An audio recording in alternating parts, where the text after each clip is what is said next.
Assalamualaikum warahmatullahi wabarakatuh. Perkenalkan, nama saya Yolanda Lestari. Saya dari Fakultas Teknik, jurusan Teknik Sipil, Universitas Islam Kalimantan Muhammad Arsyad Al-Banjari. Di sini saya menghormati dosen pengampu mata kuliah pengairan pasang surut, yaitu Pak Adi Surya STMT dengan INEDN 1126058001. Di sini saya akan menjelaskan tentang teknologi pengairan pasang surut. Teknologi pasang surut.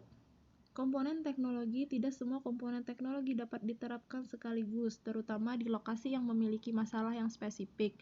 Namun ada 6 komponen teknologi yang dapat diterapkan bersamaan. Yang pertama, varietas unggul baru yang sesuai di lokasi setempat, lalu benih bermutu, tata air mikro, kemudian jumlah bibit 1-3 bibit per lubang. Dengan sistem tegal 25 x 25 cm atau sistem legowo 2:1 atau 4:1 atau dengan sistem tabela. Kelima, pemberian urea atau granul atau tablet dosis 200 kg per hektar pemupukan P dan K berdasarkan status hara tanah. Ameliorase lahan dengan memberikan 1-2 hektar kapur pertanian. Keenam, pengelolaan hama terpadu. Inovasi teknologi pengelolaan lahan rawa pasang surut. Pengembangan lahan rawa untuk pertanian yang produktif membutuhkan inovasi, baik inovasi teknologi maupun inovasi kelembagaan. Inovasi teknologi pengelolaan air dan tanah merupakan teknologi utama untuk keberhasilan pengembangan budidaya pertanian di lahan rawa. Teknologi pengelolaan air dan tanah meliputi penataan jaringan tata air makro dan mikro, penataan lahan, ameliorisasi, dan pemupukan. Tata air makro. Lahan rawa memerlukan tata air makro dengan membuat saluran drainase dan irigasi yang terdiri atas saluran primer, sekunder, dan tersier. Saluran drainase dibuat guna menampung dan menyalurkan air yang berlebihan dalam suatu kawasan lokasi.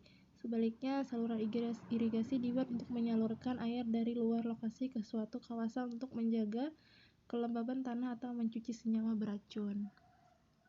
Tata air mikro, yaitu tata air mikro ialah pengelolaan air pada skala petani. Dalam hal ini, pengelolaan air dimulai dari pengelolaan saluran tersier serta pembangunan dan pengaturan saluran kuarter dan saluran yang lain lebih kecil. Saluran tersier umumnya dibangun oleh pemerintah, tetapi pengelolaannya diserahkan kepada petani. Pengelolaan air tingkat petani bertujuan untuk mengatur agar setiap petani memperoleh air irigasi dan membuang air drainase secara adil. Untuk itu diperlukan organisasi tingkat desa. Prinsip dasar teknologi irigasi. Irigasi bertujuan untuk memenuhi kebutuhan akar tanaman untuk tumbuh dan berkembang, terlebih pada kondisi kemarau di lahan kering. Irigasi didefinisikan sebagai suatu proses menyadap atau mengambil air dari sumbernya untuk keperluan pertanian guna memenuhi kebutuhan air tanaman. Kebutuhan air tanaman adalah sejumlah air yang digunakan untuk memenuhi kebutuhan evapotranspirasi tanaman agar dapat tumbuh normal. Air irigasi merupakan selisih dari jumlah air yang diperlukan untuk evapotranspirasi dan curah hujan efektif. Teknologi irigasi mikro. Pada periode tertentu, saat musim kemarau, sistem irigasi saluran terbuka cenderung kurang efisien karena akar tanaman hanya menyerap 10% air yang diberikan dan sisanya terbuang melalui perkolasi, evaporasi, dan lainnya. Teknik irigasi tetes. Teknik irigasi tetes ini merupakan metode pemberian air dengan debit rendah dan frekuensi tinggi secara berkelanjutan pada tanaman, baik melalui permukaan tanah maupun langsung ke zona perakaran, menggunakan emitter baik tunggal maupun dalam bentuk driveline. Aliran air pada irigasi tetes memanfaatkan gaya kapilaritas dan gravitasi yang bergerak secara vertikal dan horizontal dalam profil tanah.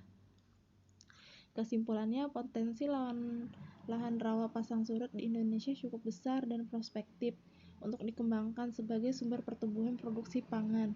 Namun, pemanfaatan dan pengembangannya belum optimal. Penerapannya inovasi teknologi yang tepat, yaitu pendekatan PTT yang sesuai dengan kondisi lokasi atau wilayah akan mempercepat pembangunan pertanian di wilayah tersebut.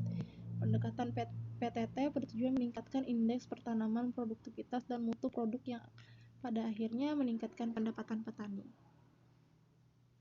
Sekian presentasi YouTube saya ucapkan terima kasih kepada teman-teman dan selaku dosen pengampu saya, Pak Adi Surya STMT. Saya ucapkan terima kasih banyak. Wassalamualaikum warahmatullahi wabarakatuh.